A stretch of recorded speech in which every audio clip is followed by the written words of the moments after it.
युवा रोजगार से वंचित ही नहीं है, इनके झांसे में आकर के जिन युवाओं ने अपना खून पसीना बहा करके इस राज्य के अंदर इनकी सरकार लाई थी, आज वो सभी लोग सड़कों पर हैं। पंचायत स्वयं सेवकों पर आज जिस तरह का लाठीचार्ज किया गया, जिस तरह से उनके माथे फोड़े गए, ये राज्य सरकार के उन तमाम दलीलों का हकीकत दिखलाता है कि युवाओं के कितने विरोधी हैं, ये युवाओं को कितने ठगने वाले हैं। जो वायदे इन्होंने डे फर्स्ट किया था सत्ता में आने के बाद, वो आज तक अनुत्तरित ही रह गई है।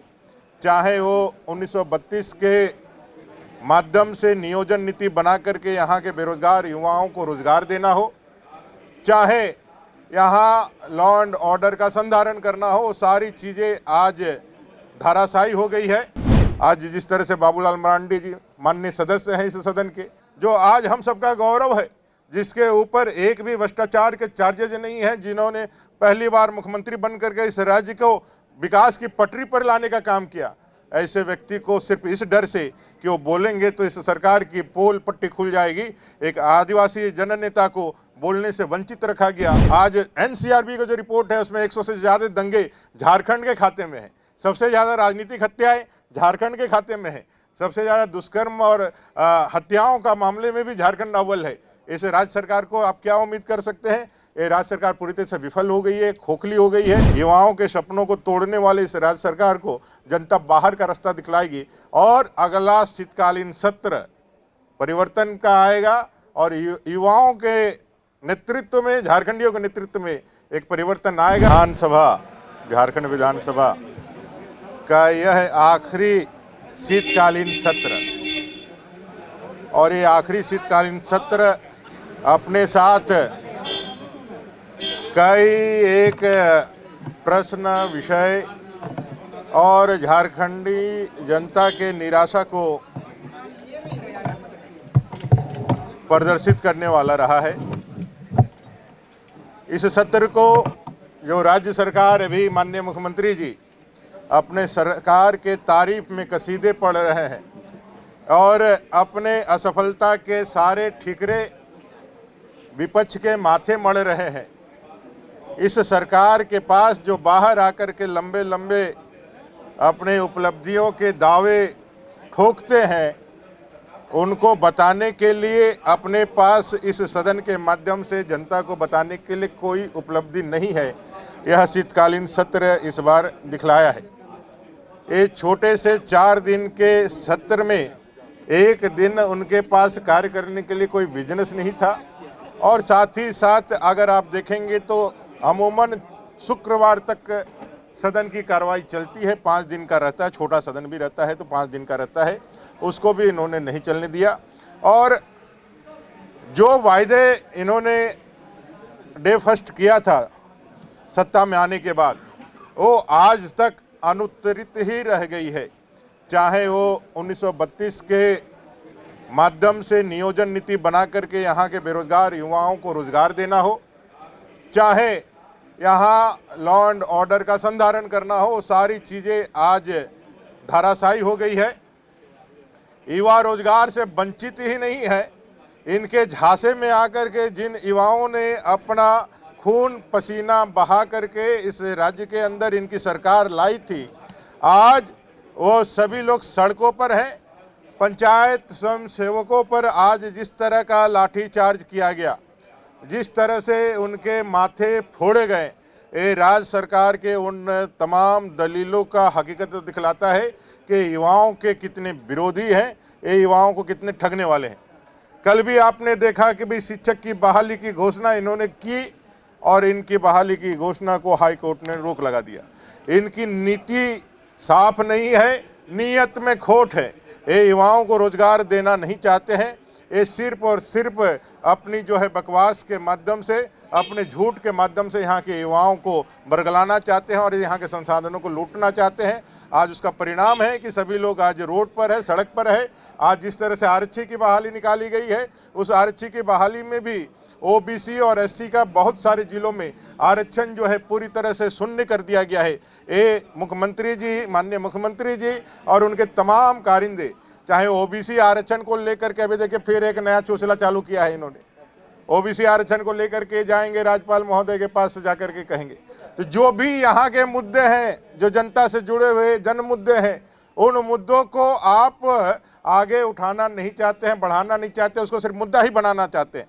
और युवाओं की आवाज़ जब मुखरता के साथ आगे बढ़ी तो यहाँ 3 लोगों को, जो हमारे मुखर कार्यकर्ता हैं, भारतीय जनता पार्टी के सदस्य हैं इस विधानसभा का, उस विधानसभा के सदस्य माननीय सचेतक, मुख्य सचेतक विरिंची जी, सचेतक जेपी पटेल जी और अपने जुझारू साथी भानु प्रताप शाही जी को निलंबित कर दिया पूरा 17 अवधि के लिए।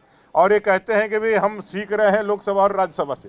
ये सीखने ही वाली नकलची ही सरकार है। लेकिन हमारे गुरु कहा करते थे नकल करने के लिए अकल चाहिए, नहीं तो शकल बिगड़ जाती है।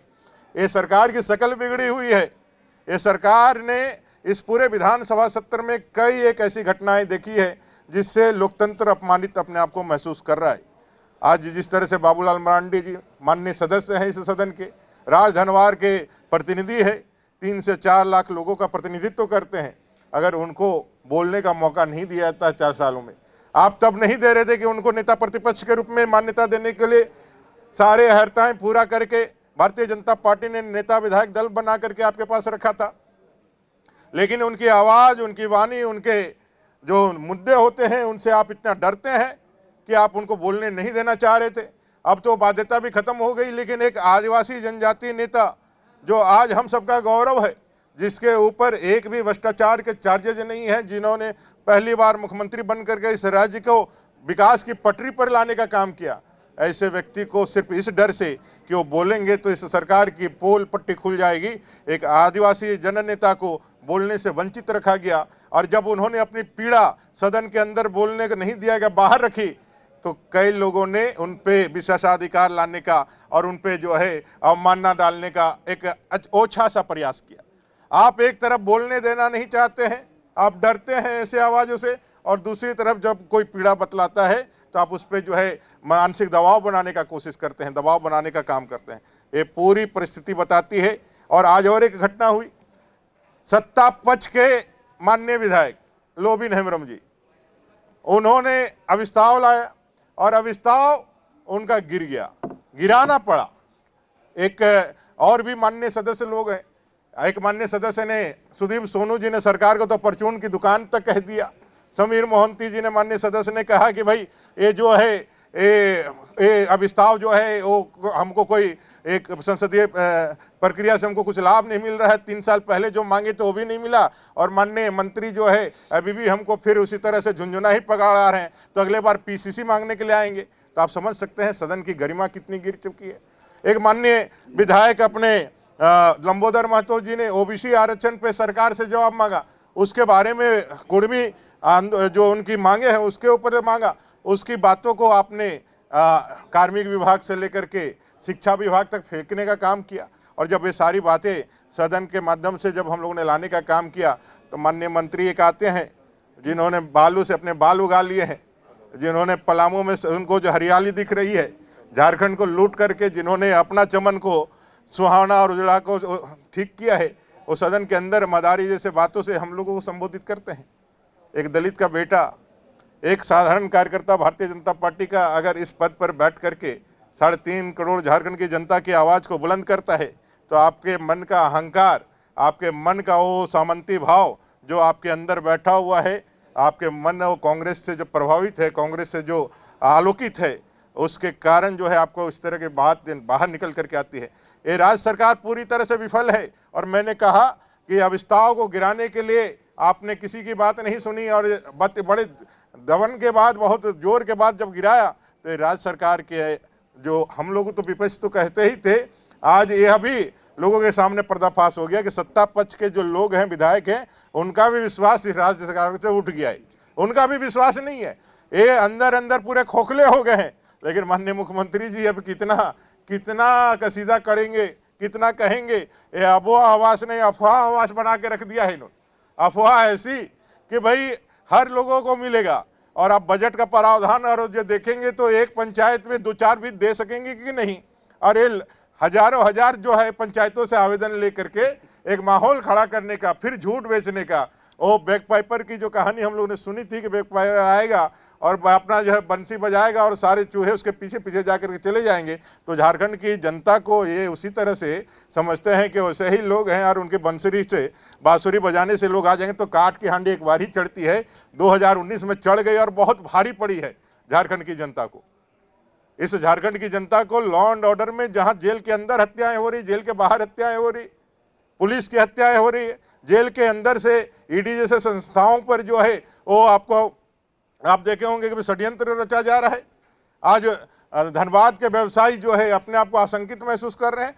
आज एनसीआरबी का जो रिपोर्ट है उसमें 100 से ज्यादा दंगे झारखंड के खाते में है, सबसे ज्यादा राजनीतिक हत्याएं झारखंड के खाते में है, सबसे ज्यादा दुष्कर्म और हत्याओं का मामले में भी झारखंड अव्वल है। इस राज्य सरकार को आप क्या उम्मीद कर सकते हैं? ये राज्य सरकार पूरी तरह से विफल हो गई है, खोखली हो गई है। युवाओं के सपनों को तोड़ने वाले इस राज्य सरकार को जनता बाहर का रास्ता दिखलाएगी और अगला शीतकालीन सत्र परिवर्तन का आएगा और युवाओं के नेतृत्व में, झारखंडियों के नेतृत्व में एक परिवर्तन आएगा। अटल जी का जन्म दिवस आ रहा है, सुशासन दिवस 25 दिसंबर को, आज से 3 दिन बाद हम उनको याद करते हैं जिन्होंने झारखंड दिया। वनांचल के नाम से इनको इतना परहेज हो गया कि वनांचल के कारण यह राज्य बना, आप उसको ही विलोपित कर दिए। आपने अपने झारखंड आंदोलन को तो जैक तक में ही सीमित करके बेच दिया था 1994 में, इसको तो हम लोगों ने यहाँ झारखंड बना करके दिया। ये सारे विषयों को लेकर के राज्य की जनता से हम लोग ये जरूर कहेंगे कि इस सरकार का जो पर्दाफाश हुआ है उसको अपने हृदय में रखिए